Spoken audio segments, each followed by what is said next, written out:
her yer sanki pavyon. Bu seferki iyiymiş kardeş, bir dahakine az koy. Işıl ışıl her yer sanki pavyon. Gezdim balkon sanki attım elvan balkon. Işıl ışıl.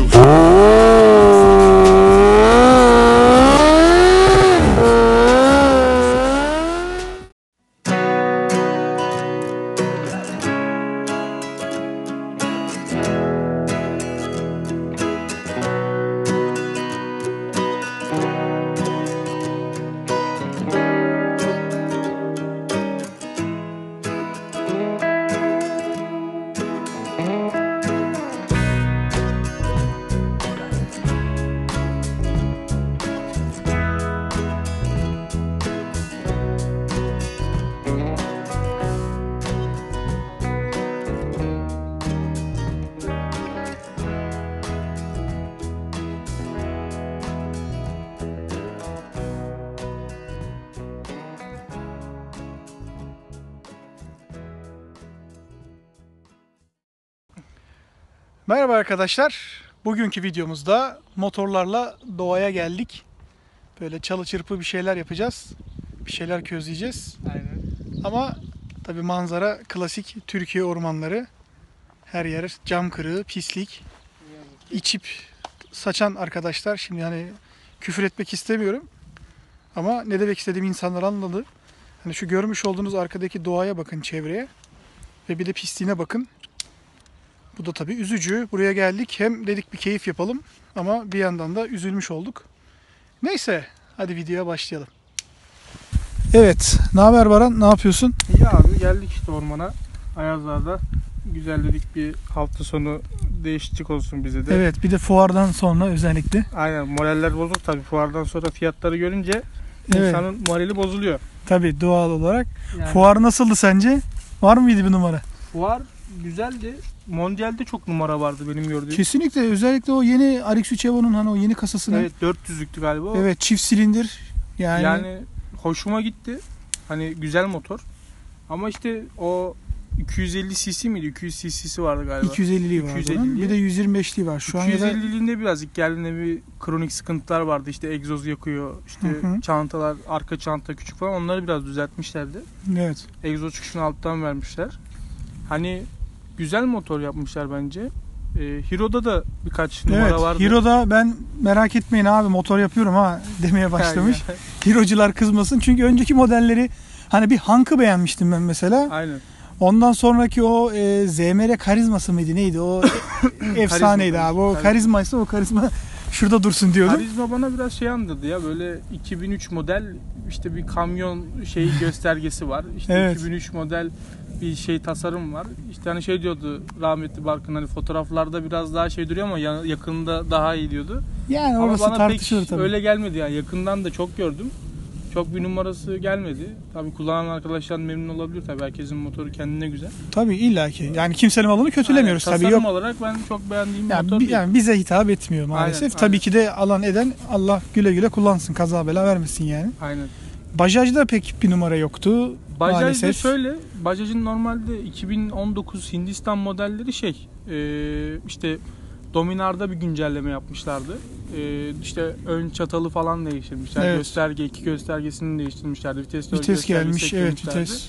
Ama işte ülkemizin hani içinde bulunduğu durumdan dolayı sanırım, hani kurdan, gümrükten dolayı hani bu sene getirmeyi tercih etmediler. Onun yerine makyajlı hallerini getirdiler. Onlar da aslında yine Hindistan'a baktığınızda 2018 Editation diye geçiyor.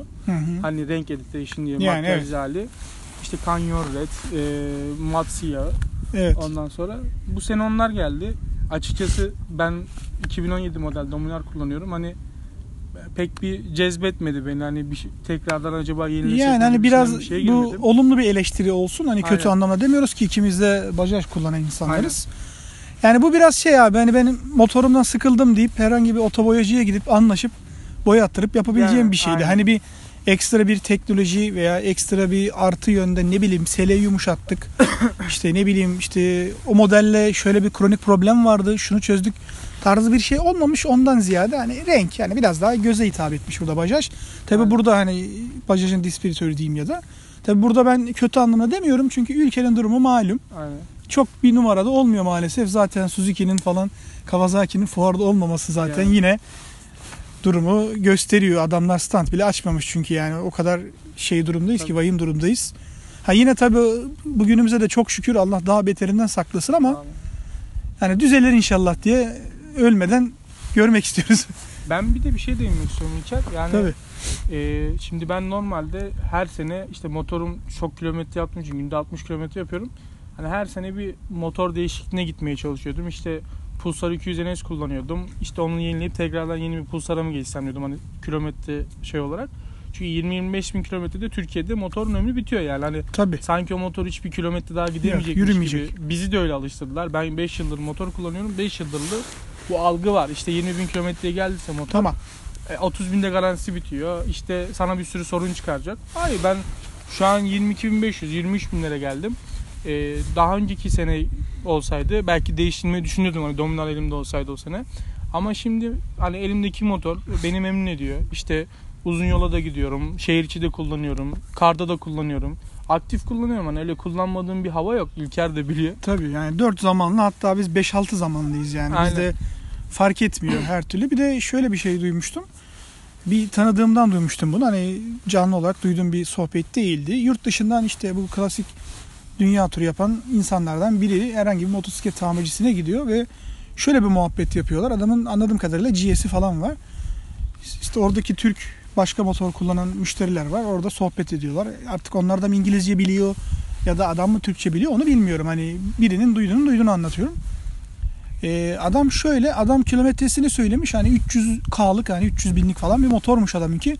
Herkes başlamış gülmeye böyle. Ha 300 binlik motora mı biniyorsun falan fistan diye. Adam anlamamış ya, siz neye gülüyorsunuz ki, bu benim onurum demiş. Bu motoru ben sıfır aldım ve 300 bin kilometredir kullanıyorum. Bu benim gururum, hani benim yaptığım kilometre. Adam tam tersi, kilometresi ne kadar yüksekse o motor daha güvenilir. Hani bu zamana kadar hayatta kalmış, bak hala çalışıyor. Bu demek ki iyi bir motor. Gözüyle bakılıyor ama bizde o bakılmıyor maalesef. Aynen. Ama tabii şu da var. Adamların geliriyle bizimki bir değil. Bizde hep hani düşük gelirle yükseği alayım. Aynen. Hani kaybetmeden satayım ki aşağı düşmeyeyim, yukarıda kalayım mantığı. Tabii burada bu da var. Ama tabii bu da hoş değil maalesef. Bir de şöyle bir şey var. İtalya'da olsun, işte Fransa'da olsun. Hani onlar yeni motorlar üretiyorlar, bizim pazarda satıyorlar. Yani sürekli bir Ar-Ge yapıyorlar, motor geliştiriyor ama kullanıcılara baktığınız zaman hani sürekli işte Afrika TV'nin eski kasasını kullanıyor. Yamaha Tenere'nin eski kasasını kullanıyor. Yani hatta geçenlerde karbüratörlü kullanıyor adam hala. Yani Gökhan Eren hocamızın bir videosunda izlemiştim. Van'da bir tane turist çiftle karşılaşıyor. Hı hı. Altlarında yani birinde Yamaha Tenere'nin bilmem kaç modeli var. Yani 90'lardan bahsediyorum. 94 model, 95 model. Eşinde yine 94 model Honda var. Yanlış olmasın, modeller çok aklımda değil ama eski kasa kullanıyorlar. Eski nesil araçlar. Ellerindeki aracı daha iyi bir şekilde hani yürütmeye çalışıyorlar. Şimdi bizim ülkenin durumuna baktığın zaman şu an yeni kasa bir Dominar alsam 23 bin bandında bir para gidiyor. Hemen öyle kafada. İşte sigortası şu, plakası bu, 25 bin diyeyim. Yani.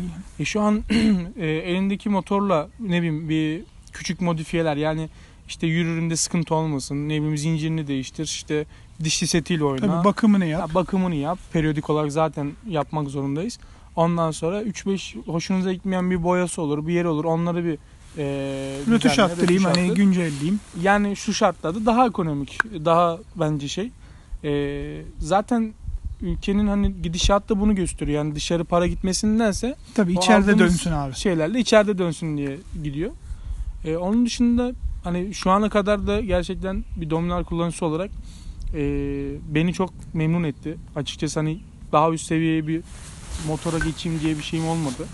Hani çok zaten hız tutkunu olan bir adam da değilim.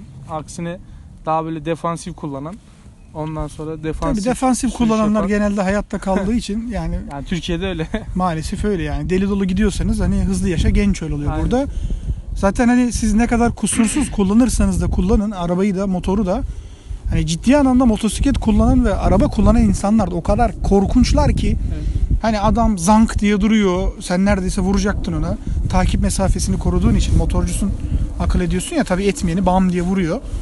Adama kızıyorsun, korna çalıyorsun, sana kaldıramayacağım bir laf söylüyor, inip dövesin geliyor. Veya ne bileyim hiç bilmedik yerde lap diye dönüyor. Mesela ben sana gelirken işte sana gelirken hani buraya geleceğiz diye buluşurken sabah adam hiç dönülmeyecek bir yerden yokuş aşağı zank diye U dönüş yaptı Mercedes'te. Adama bildim böyle çıtonk diye vuracaktım. Yani işte. Kurtardım. ABS de yok sende. Ben de ABS de yok benimki Euro 3 kasa. Gerçekten ABS'de Ya ABS'de tartışması gerek yok. ya ben açıkçası bazen panik frende ABS'den korkuyorum. Şöyle korkuyorum.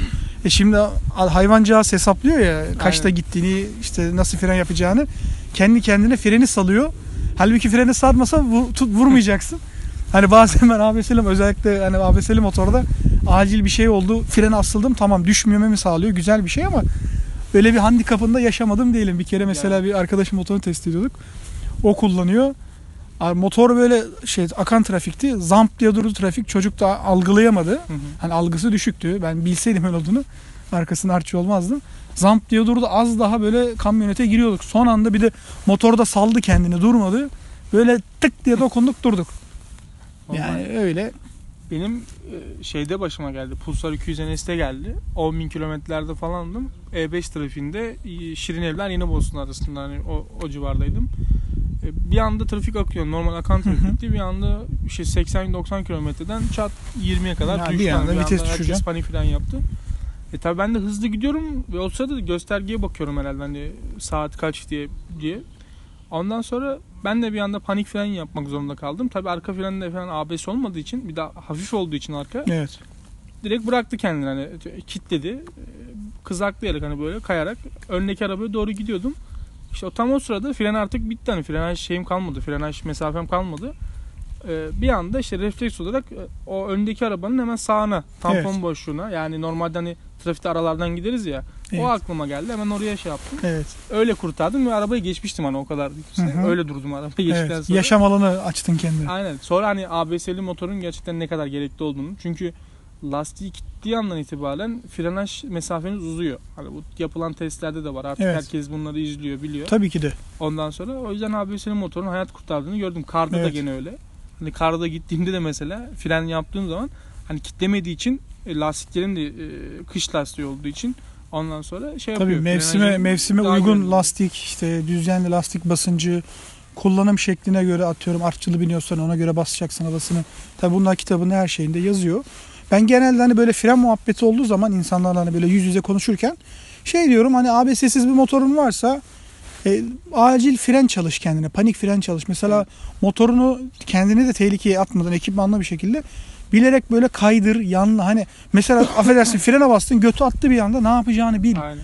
Hani biz tabii ben mesela çocukluğumda o kadar çok bisiklet kullandım ki oturamazdım, hani affedersiniz. Boş otobüste ayakta gidiyordum. O kadar hani neticemiz çürüyordu. Tabii bırakınca kiloyu aldık maalesef. Evet. Öyle. Hep mesela motorda olsun, bir bisiklette bile hep denerdim mesela. Arkası kaydı, ne yapayım? Hani bu hava atmak için de durmak için. Ve bunun sayesinde mesela çoğu acil durum fren yaptığımda bildiğiniz yanlayarak kurtardım. Zamanında eğitimimi yaptığım için biliyorum çünkü ne tepki vereceğimi. Anlık ben düşünmeden vücudum kendi yapıyor onu. Ben hiç mesela fren yapayım, kaydırayım, işte gazı açayım, yanlasın demiyorum. Yani bu yüzden hani müsait yerlerde böyle size de kimsenin böyle motorcuya bak, şuna bak, burada teker yapıyor, burada lastik yakıyor. Bunların hepsi böyle şöyle diyen insanların olmayacağı yerler tabii yok da maalesef. Kalmadı çünkü nüfus patladı. Öyle yerler buldukça fren çalışın, ne bileyim teker çalışın. Bilin yani, motorunuzu tanıyın. Motordan ziyade kendinizin sınırlarını tanıyın. Bunlar çok önemli. Bu arada sen Dominar'cıydın. Evet. Görüyorsun adamın burada beyaz incisi var. Dominar almak isteyen bir adam şu anki piyasada, hani çok bütçem yok ama abi Dominar da mübarek neredeyse 3-4 sene önce NC fiyatı oldu yani. Almak istiyorduk, şimdi alamadık, paramız yoktu. Aynen. Alsak hani 3 kuruşa 5 köfte pişman olur muyuz? Ne bileyim, hani sen daha önceden Pulsar kullanmışsın, sonra bunu aldın. Bir tane Pulsar Yani abi amaç hep yükseltmedir ya milletin. Aynen. Sen niye yani 200 direkt ne bileyim 600'lük bir Honda almadın da gittin bunu aldın. Biraz geniş bir soru oldu Aynen. ama. Şimdi şöyle, geniş soruna geniş bir cevap vereceğim. Tabii aslında. geniş olur. Ben ilk motora başladığımda Kymco'nun 125 cc'lik Agility sitesiyle başladım. O motorla yani ilk heyecan tabii, yani ilk duygular. İşte İzmir'e kadar gittim, hani oradaki insanlar şaşırdı, ya bunda nasıl geldin falan, dedim hani tek başıma işte saatte 70 km hızla falan. Tırım. Bu arada Ondan şu ateşi sonra- yak ya, üşüdük ya. Yakarız 5 dakikaya İyi yakarız. peki, tamam.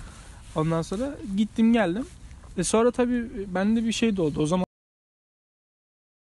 Bu insana ne katabilirsin ki? Ne kadar kavga etsen, ne kadar dövsen. Ben bir ara şey derdim mesela, günde hiç yoksa 100 kişiyi dövmek lazım. Yani hani uyacak olsan, o yüzden bunlara uymayalım. Efendim takılalım. Bu sohbeti de böyle Aynen. ufaktan bitirelim. aleykümselam. Aleykümselam. Sigara yok. Ha.